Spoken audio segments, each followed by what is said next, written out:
Welcome to Penrose Learning, where we make understanding easy. In this video, I will explain how to fill property tax forms. First, gather all necessary documents like your property tax statement and assessment notices.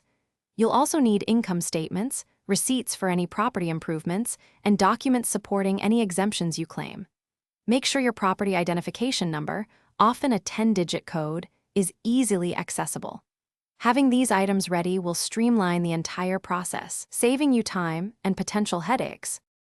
Next, let's navigate the form's key sections. You'll find dedicated areas for your personal information as the property owner, along with specific details about the property itself, such as its address and legal description.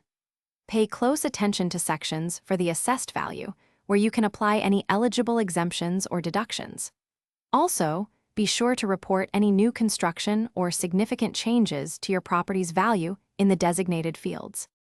Now, it's time to calculate and apply any exemptions. Begin by accurately transferring your property's assessed value from your official statement onto the form.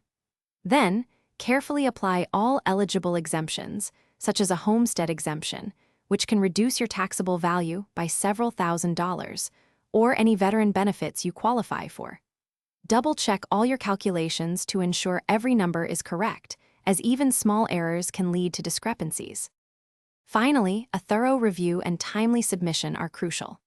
Before submitting, carefully review every section of your completed form for any errors or omissions.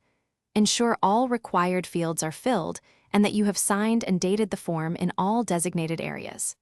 Submit your form by the specified deadline, which is often in the spring, either through the online portal or by certified mail, keeping a copy for your records. Thanks for watching. If this was helpful, leave a like and consider subscribing. See you next time.